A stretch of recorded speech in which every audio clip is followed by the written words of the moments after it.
लड़की खूबसूरत और गैर शादीशुदा थी और साहिबजादे उन पर बुरी तरह लट्टू हो गए थे। वालिदैन के जरिए रिश्ता भिजवाने के बजाय खुद ही लड़की से अपना मुद्दा बयान करने की कोशिश की, जिस पर लड़की ने साफ इनकार कर दिया और वालिदैन की मर्जी से शादी कर ली। लड़की मां बन गई और इस बात को 11 बरस गुजर गए। ठुकराए हुए आशिक ने एक बार फिर उसे अपनाने की कोशिश की। इस कहानी में खूबसूरत मोड़ भी हैं और तलखियां भी। मैं हूं पारस मसरूर और आप देख रहे हैं कोई देखे न देखे, शब्बीर तो देखेगा।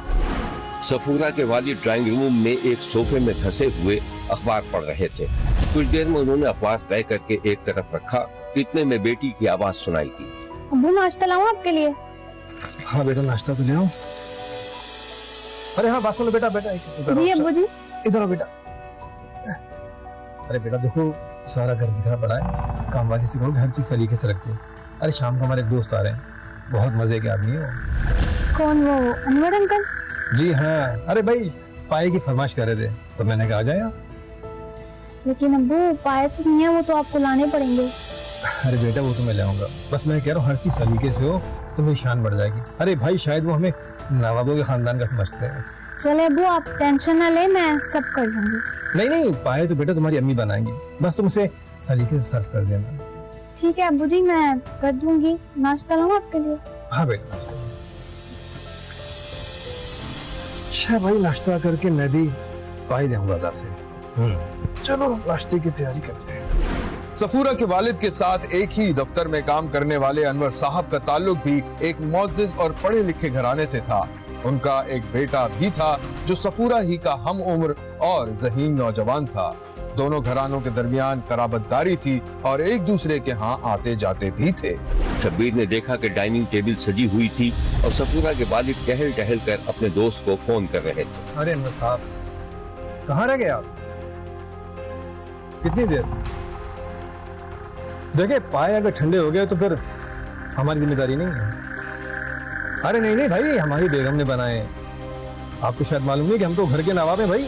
हमारी बेगम और हमारी बेटी तो हमें हिलने नहीं देती हैं। हाँ ठीक है, बस आप जल्दी जल्दी आ जाइए। ओके, अल्लाह हाफिज़। अच्छा भाई। अब्बू, अनवर अंकल आ रहे हैं? हाँ भाई आ रहे हैं। वो बहुत सुस्त इंसान है वो। अब्बू आप हंस क्यों रहे हैं? अरे भाई वो समझ रहे हैं कि पाए मैंने बनाए, जबकि मैंने कहा कि हमारी बेगम को दम या गनीमत जानो, तो कह रहे हैं सारे मर्द यही कहते हैं। खैर अब्बू, जब वो आ जाए तो आप मुझे बता दीजिएगा, मैं खाना लगा दूंगी। हाँ ठीक है बेटा। अच्छा बात सुनो, ये तुमने क्या हुलिया बनाया हुआ है? क्यों अब्बू, अच्छी नहीं लग रही? अरे अच्छी तो लग रही है बेटा, लेकिन जब घर में मेहमान आते हैं तो भाई कोई भरम भी होना चाहिए ना। आप कब से दुनियादार हो गए? है, मैं चेंज कर लेती हूँ। ठीक है। सफूरा अंदर गई और उधर ड्राइंग रूम का दरवाजा खुला और एक मुलाजिम ने इत्तला दी कि कोई उनसे मिलने आया है। सर, बाहर कोई आदमी है आपसे। अरे भाई आदमी मिलने नहीं आएगा तो कौन मिलने आएगा? वो अनवर साहब होंगे। एक काम करो, नाम पूछना, रूम अंदर भेज देना। सफूरा का बाप ड्राइंग रूम के दरवाजे पर इस्तकबाल के लिए खड़ा हो गया। अरे आइए आइए अनवर साहब, आइए। आ जाओ बेटा। अरे बेटा तुम भी साथ आए हो, माशाल्लाह। हाँ भाई, पाए का पता चला था, ये भी तो पाए के बहुत शौकीन है। अरे बहुत अच्छा किया भाई, आ गए तुम। देखें, मैं बिना बताए आ गया। चपत लगाऊंगा तुम्हारे। अरे अपने घर में कुछ पूछ के आता है, देखें अनवर साहब। अरे सफूरा बेटा। जी अब्बू जी। देखो बेटा। सलाम अंकल। अरे माशाल्लाह, जीती रहो। ये बेटा है मेरा ऑन, पहले मिली हो ना? जी अंकल, एक आधी बारी मिली है। आइए ना, आप बैठिए। सफूरा बाहर चली गई और अनवर का बेटा ऑन अच्छे बच्चों की तरह नजरें नीची किए बैठा रहा। हाँ भाई, अब बताया। अरे अनवर साहब, भाई अच्छा किया आप आ गए। 24 घंटे ऑफिस का काम सवार रहता सर पर, भाई एक दिन तो हमारा भी होना चाहिए ना। अब ठीक कह रहे हो।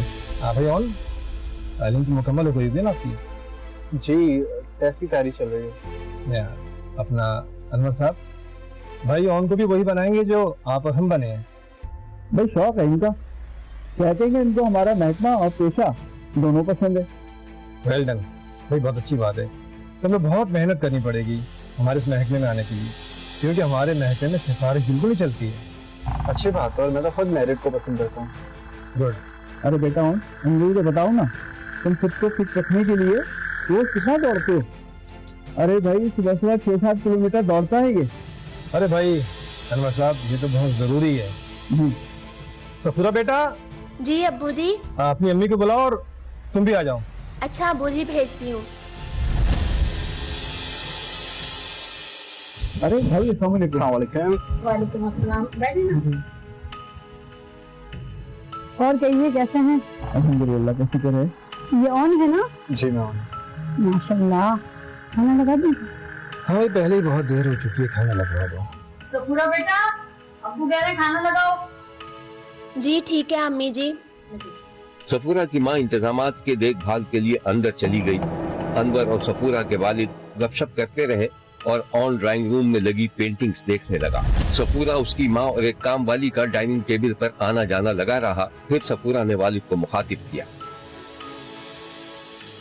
अब्बू जी अब खाना लग गया, आप लोग आ जाएं। अरे वाह, जीती रहो। ऑन आ जाओ। आ जाओ भैया, आ जाओ।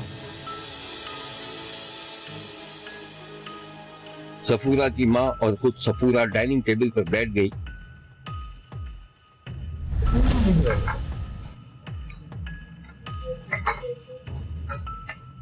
सफूरा ने पेट बढ़ाई तो शब्बीर ने देखा कि ऑन ने उसकी उंगलियों को अपने हाथों से मस करना चाहा, जिस पर सफूरा के चेहरे पर नाखुशगवार सा तासुर उभरा।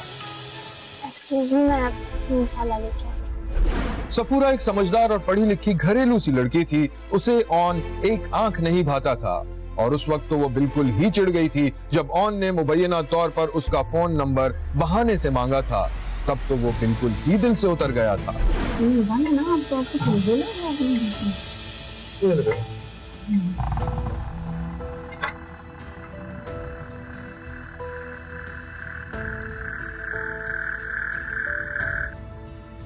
सफूरा बहाना करके अंदर गई और जब दोबारा वापस आई तो उसने अपनी जगह बदल ली थी और इस बात को ऑन के बाप ने भी महसूस कर लिया था। उसने कनखियों से अपने बेटे की तरफ देखा, लेकिन वो बदस्तूर निगाहें नीचे किए रहा। बहुत मजे के भाई, सुभान अल्लाह, बहुत बहुत शुक्रिया। अरे भाई शुक्रिया तो आप इन दोनों का अदा करें। अरे नहीं, बस ऐसे ही आप लोग आए, बहुत अच्छा लगा। आंटी, किसी दिन आप हमारे घर आए, मैं आपको अपने हाथ से ना आपको करेले और कीमा बना के खिलाऊंगा। हाँ भाई, इसको कुकिंग का भी शौक है। अच्छा जरूर। अच्छा रेसिपी बताओ। आप मुझे अपना व्हाट्सएप नंबर दे दो, मैं आपको शेयर कर दूंगा। अरे बेटा, मैं कहाँ व्हाट्सएप चलाती हूँ। सफूरा का दे दो। हाँ जी लिखिए। बताएं। सफूरा इस अचानक फरमाइश पर सटपटा गई। ठीक है, मैं आपको घर जाते शेयर कर देता हूँ। अल्लाह हाफिज़। शब्बीर ने देखा कि सफूरा, उसकी माँ और बाप दोनों मेहमानों को रुखसत कर रहे थे। मेहमान चले गए तो सफूरा का बाप भी आराम करने के लिए अपने कमरे में चला गया। अच्छा भी बेगम, भाई मुझे गाड़ी नहीं दी, मैं सोने जा रहा हूँ। हाँ आप सो जाए, हम लोग ये समझ लेते हैं। हाँ ठीक है। सफूरा का बाप चला गया तो बेटी ने अपनी माँ को आंखें दिखाई। अम्मी यहाँ भी बहुत अजीब है। क्या हो गया बेटा? आपने उसको व्हाट्सएप नंबर क्यों दिया? वो आपको कोई रेसिपी सेंड नहीं करेगा। अरे तुम पागल हो गई हो? तो घर का बच्चा है, ऐसी कोई बात नहीं है। अम्मी जब वो आपको पहली रेसिपी सेंड करेगा तब मैं देखूंगी। क्या हो उसने गया? बहाने से मेरा नंबर लिया। क्या हो गया है तुमने? अजीब अजीब बातें कर रही हो। मैं जा रही हूँ सोने, और ऐसा करो कि तुम भी ये सब छोड़ दो, मैं मासी से करवा लूंगी सब काम, तुम भी सो जाओ। ऑन ने सफूरा को मैसेज पर शादी के लिए राजी करने के लिए एड़ी चोटी का जोर लगा दिया, लेकिन सफूरा ने साफ इनकार कर दिया। फिर सफूरा की अरेंज मैरिज हो गई और वो ब्याह कर मुल्तान से फैसलाबाद चली गई। ऑन के वालिद का भी तबादला हो गया था और वो लोग भी इलाका छोड़ गए और इस बात को 11 बरस गुजर गए। एक दिन शब्बीर ने देखा कि सफूरा अपने वालिदैन के घर अपनी 6 साला बेटी को पढ़ा रही थी।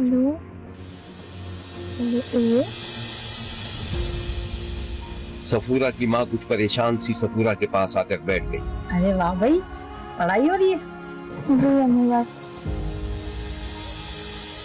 क्या बात है बेटा, ऐसा कब तक चलेगा? तुम यहाँ, वो लाहौर में, क्या बात क्या है? बस अम्मी सब खत्म हो गया। छोड़े, आप उसका नाम ना लिया करें। बेटा तो तुम कोई फैसला तो लो, जिंदगी इस तरह खत्म नहीं हो जाती। मम्मी आप समझे प्लीज मुझे। अच्छा बता दूंगी। अच्छा भाई, तुम जानो, तुम्हारा काम जाना, मेरी तो कुछ समझ में नहीं आ रहा। सफूरा ने बेटी को सीने से लगा लिया और उस वक्त उसकी आंखें भर आई थी। सफूरा अपनी बेटी को सीने से लगाए ठपकती रही और उसकी आंखों से आंसू टपकते रहे। शब्बीर को यह तो नहीं पता चल सका कि सफूरा और उसके शौहर के दरमियान अलहदगी हो गई थी या नौकरी के अलावा वो कोई दूसरी मजबूरी थी कि शौहर मुलाजमत के सिलसिले में लाहौर में रहता था और सफूरा अपने वालिदैन के घर। कुछ लोग कहते हैं कि वो कभी कभार चक्कर लगा लेता था, लेकिन दाल में कुछ काला था।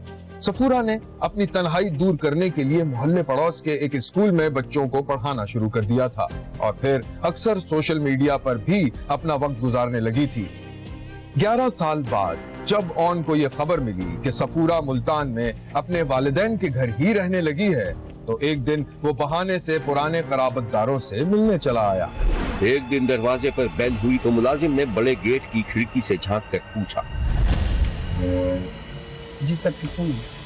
अशरफ अंकल घर यही है? जी हाँ। आप जाके उनको बताएं कि ओन आया, अनवर साहब का बेटा। सब घर पे नहीं है इस टाइम। कोई तो होगा, आप जाके बताएं। जी पूछ के बताएं। मुलाजिम गेट की खिड़की बंद करके अंदर घर में दाखिल हुआ और एक दरवाजे पर दस्तक दी। क्या बात है गुलाम हुसैन? दीदी जी बाहर कोई आया है, मैंने कहा भी है घर पे कोई नहीं है, फिर भी कह रहे हैं अंदर जाके बता दो। नाम क्या बताया? नाम बता रहे हैं अनवर साहब का बेटा है ओम। अनवर साहब का बेटा? अच्छा सुनो, उनको कहना कि घर पे कोई नहीं है, शाम को आए। और हाँ, ये मत बताना कि घर पे कौन कौन है, ठीक है? मुलाजिम ने दोबारा गेट की खिड़की खोली और ऑन को बता दिया कि साहब घर पर नहीं है। बीबी जी कह रहे हैं घर पे कोई नहीं। बीबी जी आई है? जी वो आजकल यही रहती है। अच्छा चलो ठीक है, थैंक यू।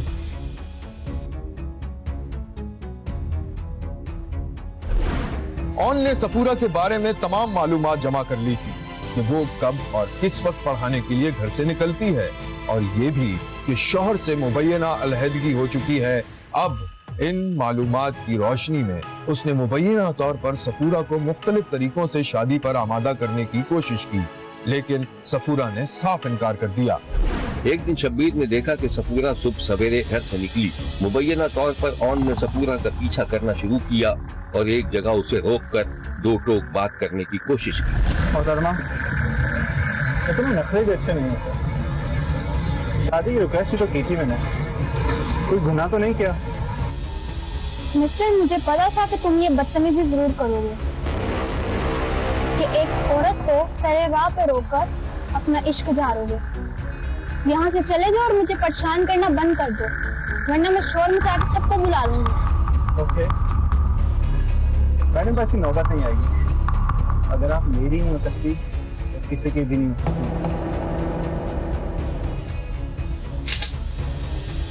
ये सिस्टर ना उस खुशी के लिए नहीं है।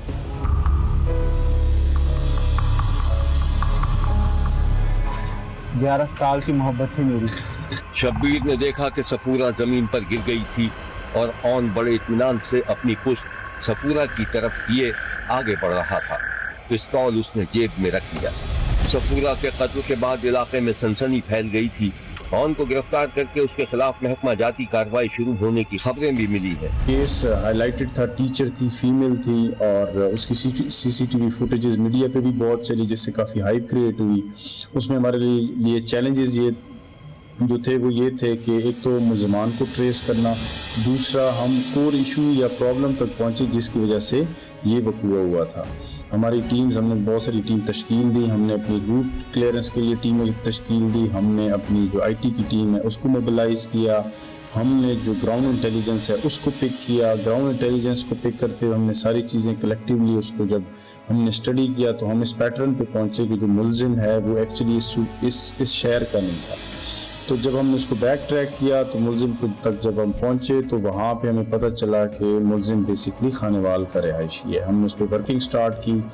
हमने जब वर्किंग स्टार्ट की लेटर स्टेज पे हमें ये पता चला कि मुलजिम एक सरकारी मुलाजिम है और किसी डिपार्टमेंट से ताल्लुक़ रखता है। हमने अपनी फील्ड डिप्लॉयमेंट की, मुलजिम को टाइमली अरेस्ट किया। अरेस्ट करने के बाद हमारे पास जो फुटेजेस थी हमने उसकी मदद से देखते हुए मुलजिम से जब तफ्तीश की तो हमें इंकशाफ हुआ कि मुलजिम बेसिकली इस लड़की से शादी करना चाहता था, लड़की किसी और के साथ शादी करना चाहती थी, जबकि लड़की ऑलरेडी शादीशुदा थी, उसकी एक बेटी थी और जिसके साथ वो शादी करना चाहती थी वो भी 2 बच्चों का बाप था। और जिस सरकारी मुलाजिम ने उसको कत्ल किया वो इससे शादी करना चाहता था, जिसकी वजह से उसने तैश ने आके जब उसको पता चला कि ये किसी और को पसंद करती है तो लड़के ने उस चीज़ को एक्सेप्ट ना किया और लड़के ने उसका स्पॉट पे मर्डर कर दिया। शब्बीर ने मुल्तान में पेश आने वाले इस वाक़े पर शदीद अफसोस का इजहार किया है और कहा है कि औरत की मर्जी के खिलाफ उसे हत्याने का अमल निहायत गैर पसंदीदा और काबिल मजम्मत है, क्योंकि हम आप इंसानों के माशरे में रहते हैं, जानवरों के जंगल में नहीं। देखते रहिए, क्योंकि कोई देखे न देखे, शब्बीर तो देखेगा।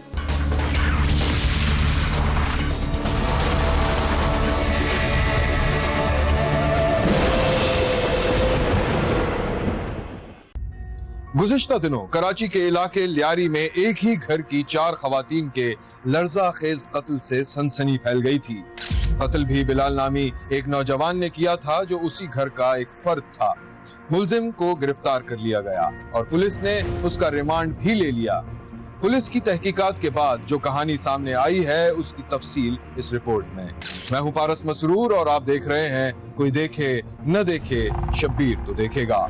शब्बीर ने देखा कि सड़क पर ट्रैफिक हस्ब मामूल चल रहा था और बिलाल अपनी कोस्टर को स्टॉप पर खड़ा करके नीचे उतर गया था और कोस्टर से टेक लगाकर अपने कंडक्टर से बात कर रहा था।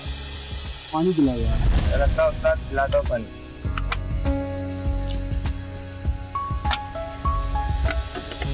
सर क्या बात है सर, आज इतना गाड़ी भगा रहे हो और पैसेंजर भी नहीं उतार रहे हो।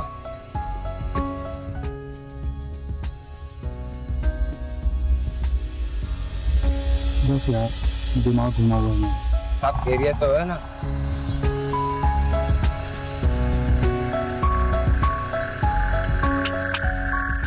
ये देखो शबाना नाम है कैसी बड़ा कंचा पीसे उसका कहाँ से फंसाई है? फेसबुक से दोस्ती हुई थी इसके साथ, लेकिन नखरे बहुत हैं इसके। बोलती अपना मकान होगा तो शादी करेंगे। तेरा तो अपना मकान है सर। अबे मेरा वो तो बाप का है, वो 2 बहनें और एक भाई भी तो है। और क्या अलग रहने चाहती है क्या? पता नहीं क्या चाहती है। खैर पैसेंजर बिठा, जल्दी कर, मैं सीट पे बैठ रहा हूँ। चला मारे पर गोल भाई, चल साथ बैठ। बिलाल ड्राइविंग सीट पर बैठ गया और उसका साथी पैसेंजरों को आवाज देने लगा। चल भाई जल्दी कर यार, पैसेंजर बिठा भी ले तू, और कितना टाइम लगेगा? मारी पर गोल भाई, मारी पर गोल भाई, मारी पर रोक आजा मारी। मुसाफिर गाड़ी में बैठते रहे और फिर गाड़ी रवाना हो गई। बिलाल ने गाड़ी निकाल ली थी कि एक पैसेंजर को दौड़ता देखकर कंडक्टर ने गाड़ी आहिस्ता करने के लिए कहा। बिलाल की 2 बहनें थीं, एक शादीशुदा और एक तलाक याफ्ता। एक छोटा भाई समीर भी था जो कहीं प्राइवेट कंपनी में काम करता था। बाप अपने बड़े दामाद के साथ मिलकर मवेशियों का कारोबार करता था। मकान बड़ा था और घर में खुशहाली थी। बिलाल मुस्तकिल काम नहीं करता था और इसीलिए अपने घर वालों पर बोझ था। शादीशुदा था और एक बेटी का बाप भी था, जबकि शादीशुदा होने के बावजूद सोशल मीडिया पर किसी लड़की के चक्कर में दीवाना हो रहा था। शब्बीर ने देखा कि बिलाल की बीवी अपनी सास के सामने रो रही थी और सास उसे समझा रही थी। अम्मा, अम्मा देखो कैसा मारा, मेरा हाथ में हो रहा है। कहते फेसबुक क्यों चलाती हो? अच्छा मेरी बच्ची चुप हो जा, रो मत। पता तो है तुझे कि पागल है वो, कितना जिद्दी है। चुप हो जा मेरी बच्ची। अम्मा मुझे नहीं रहना अब उसके साथ। बेटा ऐसा नहीं कहते, बहुत बुरी बात है। क्या हो गया अम्मा? क्या हो गया भाभी? अरे क्या होना है, वही भाई ने तेरे मारा इसको। अम्मा मैं तो पहले कह रही थी ये बिलाल भाई ना एक जंगली किस्म का इंसान है, और ऐसा जंगली इंसान ना कत्ल करने से भी कभी ना घबराए। तो किस्मत ही खराब है। कितनी मुश्किलों से पाला है मैंने तुम लोगों को। भाभी देखो भाभी, आप आंसू पोंछ लो, आप मत रो। अब के बिलाल भाई ने ऐसी हरकत करी ना, आप यकीन करो भाभी, मैं ना पुलिस को फोन कर दूंगी। बस आप रो, हम हैं ना आपके साथ। नहीं मदिया, मुझे अब नहीं रहना उसके साथ, डर लगता है, मैं नहीं रहूंगी उसके साथ। भाभी देखो आंसू पोंछ लो भाभी, देखो मम्मी के रोने की आवाज आ रही है, जाओ जरा उसको देखो भाभी, हैं रो मत। भाभी उठकर चली गई और मदीहा ने अपनी 12 साल बेटी अलीना को आवाज दी, जो खामोशी से मोबाइल फोन पर खेल रही थी। अलीना इधर आओ बच्चे। जी अम्मी। स्कूल का काम किया तुमने? जी अम्मी। अच्छा मुझे एक बात बताओ, 1 घंटा हो गया तुम्हें ही मोबाइल लिए हुए, ऊपर से तुम्हारे मामू के आने का टाइम हो रहा है। अगर उन्होंने देख लिया ना, इतनी डांट पड़ेगी, याद रखोगी। अच्छा एक काम करो, ये मोबाइल इधर दो, तुम जाके अपने स्कूल का बैग सेट करो। ये बताओ कल स्कूल जाना है कि नहीं? जाना है, करती हूँ। बिलाल की भाभी खामोशी से उठकर चली गई। अब बिलाल की बहन मदीहा ड्राइंग रूम में अकेली रह गई थी कि इस दौरान घंटी बजी। मदीहा समझ गई कि उसका भाई बिलाल आया है। बिलाल ने अंदर दाखिल होते हुए सलाम किया, लेकिन मदीहा खामोशी से पलट आई और एक तरफ को बैठकर अपने काम काज कर रही। भाभी कहाँ है तुम्हारी? मदीहा ने कोई जवाब नहीं दिया, बल्कि मोबाइल पर मसरूफ रही। बिलाल ने बहन के हाथ से फोन छीन लिया। मैं तुमसे पूछ रहा हूँ, हर वक्त मोबाइल में लगे रहते हैं बस। मदीहा ने भाई के हाथ से अपना फोन वापस छीन लिया। इधर दो मेरा मोबाइल, इतनी जोर का थप्पड़ पड़ेगा ना कि याद रखोगे। और ये धौंस ना कहीं और जाके दिखाया करो। और आपकी इत्तला के लिए अर्ज है कि आपकी जोजा मोहतरमा जो है ना, वो आपको छोड़ के जा रही है। अच्छा, जो आकर दिखाए तो सही।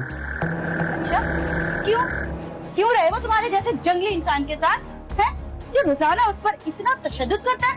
हाँ, अब के तुमने अगर उस पे हाथ उठाया बिलाल, तो सुन लो कान खोल के, मैंने ना पुलिस बुला लेनी है। मैं अपनी बेटी की कसम खा के कहती हूँ, मैंने पुलिस बुला लेनी है। जैसे मर्दों के घर इसीलिए नहीं बसते। तो तुमने कौन सा बसा लिया? निकाल दिया है उसने तुम्हें भी, तुम भी यहीं आकर पड़ गई हूँ ना। हाँ, अपने बाप के घर में आके पड़ी हूँ। तुम कौन होते हो मुझे बोलने वाले? पता है मुझे, सब पता है। तुम्हारी और समीना की इस घर पे नजर है। समीर और उसकी बीवी भी तुम्हारे साथ मिली हुई है। और खुदा का वास्ता है, यहाँ से चले जाओ, छोड़ दो हमारी जान। क्यों जाए हम यहाँ से? मेरी एक सलाह मानो, तुम अपना कोई बंदोबस्त देख लो।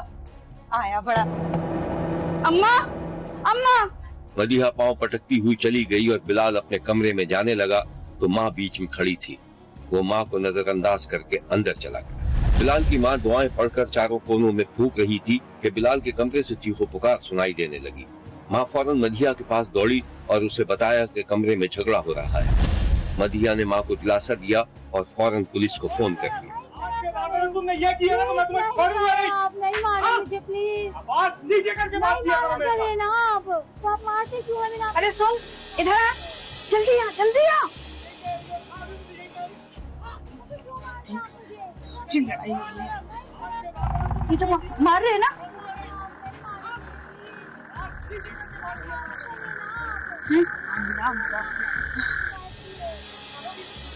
Hello hello police station. जी भाई, मैं ना लियारी से बात कर रही हूँ। मेरे भाई ना मेरी भाभी पे बहुत तशद्दुद कर रहे हैं। आप लोग प्लीज जल्दी से आके हमारी मदद करें। जी दीदी, आप परेशान ना हो, हम अभी आते हैं।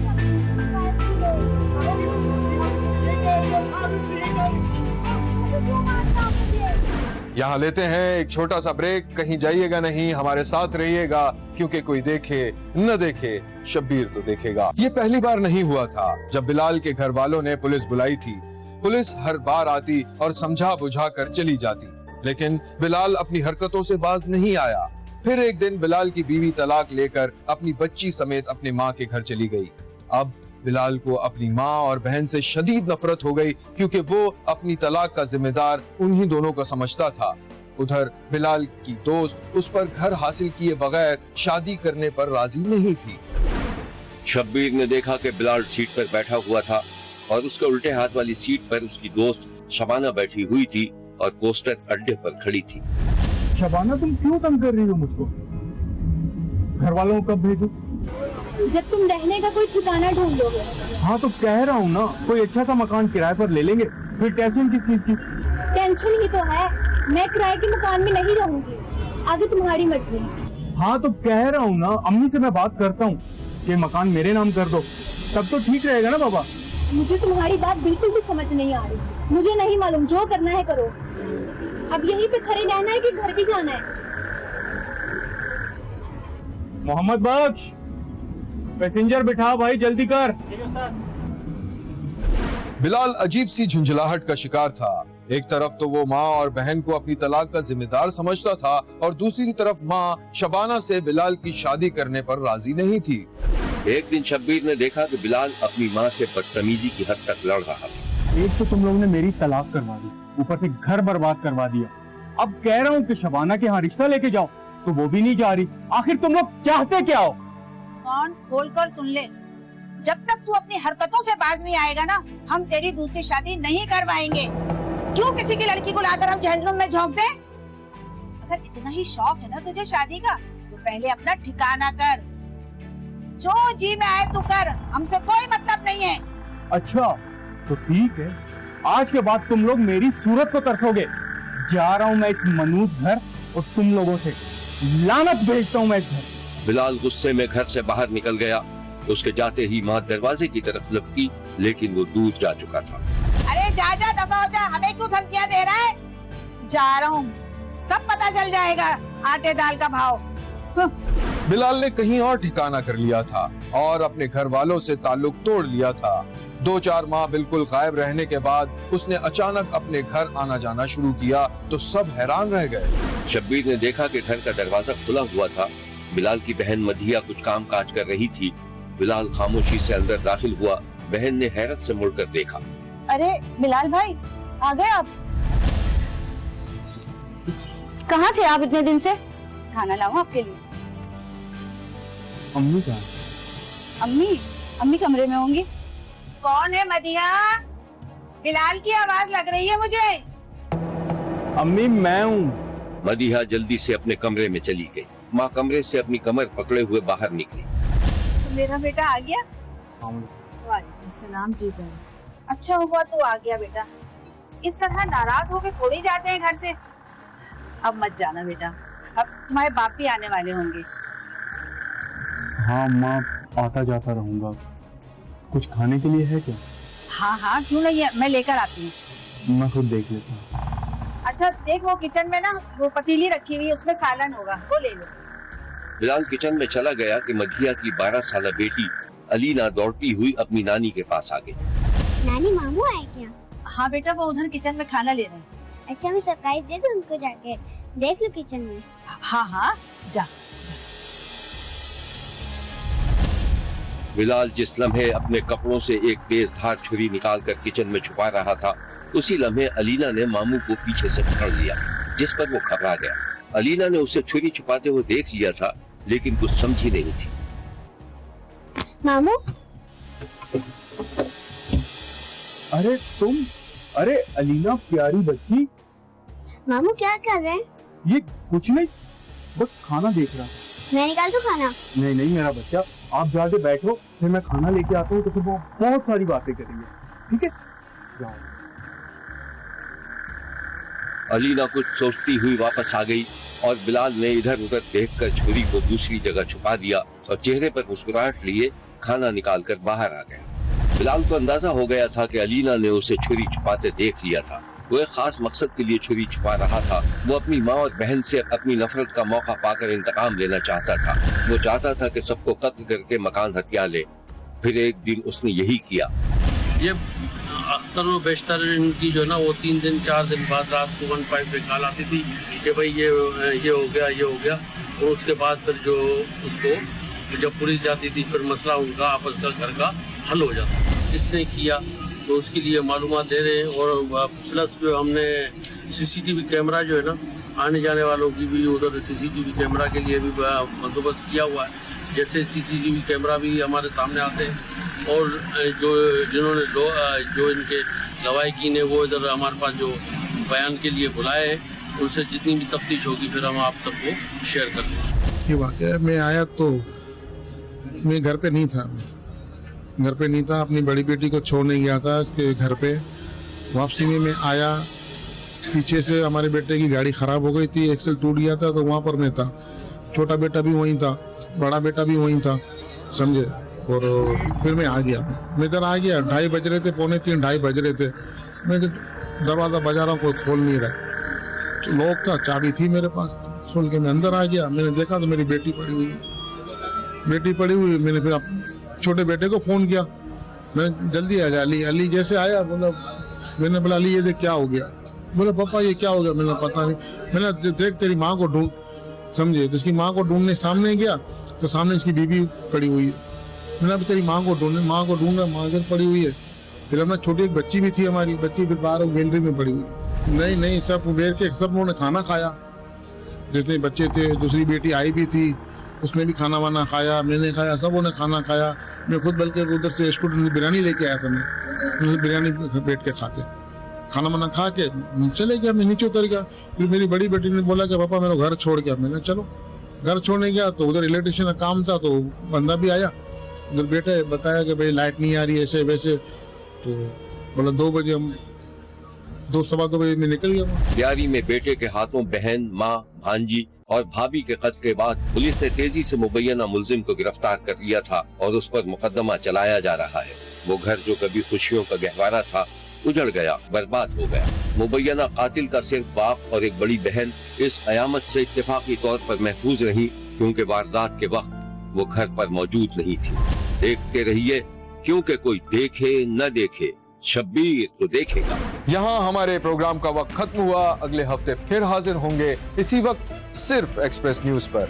देखना मत भूलिएगा, क्योंकि कोई देखे न देखे, शब्बीर तो देखेगा।